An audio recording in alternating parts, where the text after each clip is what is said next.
Parlons maintenant cinéma avec Nicolas Vincent Poirier. Bonsoir. Salut Guillaume. Dis-moi quel film tu es allé voir pour nous cette semaine, Nico? Moi, cette semaine, j'ai été voir pour vous le film québécois La Cité. C'est un drame de Kim Nguyen et ça met en vedette Claude Legault, Pierre Lebeau et comme rôle principal Jean-Marc Barre. Alors, ce film qui se passe en 1865 en Afrique du Nord, c'est l'histoire d'un médecin qui part à la guerre et après 8 ans, il termine son service. Il va s'installer quelque temps dans une petite ville le temps qu'un bateau vienne le chercher pour le ramener à la maison. Et il décide de ne plus... On comprend qu'il ne veut plus pratiquer la médecine à cause de ce qu'il a vu à la guerre, ça on le comprend. Mais évidemment, il va être obligé de repratiquer son métier parce qu'il y a une épidémie de peste qui s'installe dans la ville. Alors, c'est un film que j'ai bien apprécié parce que, bon, les comédiens sont absolument excellents et Claude Legault et Pierre Lebeau, même avec un accent français, ils l'ont très bien en passant, ils sont excellents. Les images sont absolument magnifiques et c'est les personnages, je trouve, qui sont très intrigants. Kim Nguyen a réussi à créer une atmosphère que moi j'ai adoré dans le film. Le seul petit problème, je trouve, c'est au niveau du scénario. Il aurait pu en mettre un petit peu plus. C'est pas le genre d'histoire qui te tient en haleine et que tu te demandes, mon Dieu, qu'est-ce qui va se passer? J'ai trouvé que c'est un petit peu trop facile de prédire tout ce qui allait se passer, mais dans son ensemble, c'est un bon film. Je lui donne une note de 3 sur 5.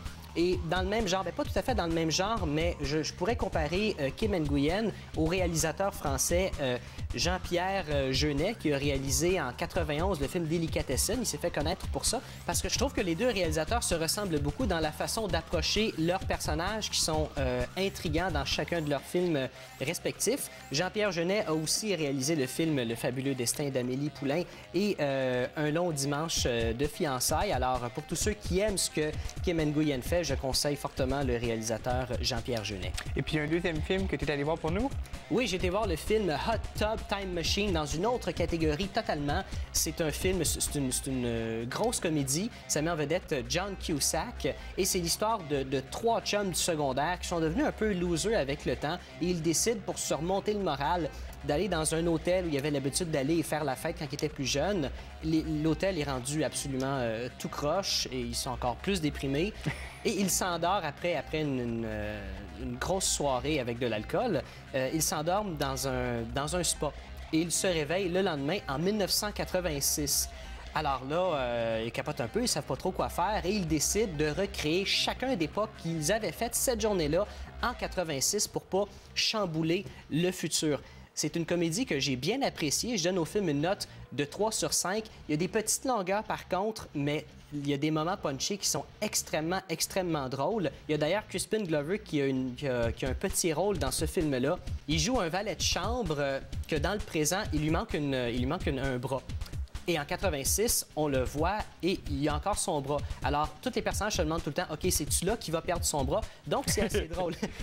Et dans le même genre, il y aurait le film Wedding Crashers et aussi The Hangover qui a été fait l'année passée. Un autre petit moment cocasse dans le film, j'ai tellement trouvé ça drôle. Un des personnages, sa femme le trompe dans le présent. Et dans le passé, à un moment donné, il se rappelle de tous ces moments-là. Il décide de prendre le téléphone, appeler sa femme, l'envoyer promener carrément. Et là, on voit à l'autre bout de la ligne, sa femme, dans ce temps-là, elle avait juste 9 ans. Alors, il y a une petite fille de 9 ans qui est traumatisée à cause qu'il y a un monsieur qui l'engueule comme ça au téléphone. C'est quand même... C'est très divertissant comme film. Ah ben oui. Et puis, est-ce que ce serait un petit peu plus pour les ados ou ça peut être pour tous les jeunes adultes en général? C'est sûr que les ados, je pense qu'ils vont un petit peu plus apprécier ce genre de film-là. Mais je pense que si tu es prête à mettre ton cerveau à off, c'est un film drôlement divertissant. Ça gagnera pas de prix, mais j'ai passé 1h30 très agréable. Merci beaucoup, Nicolas, pour ta chronique. À la semaine prochaine.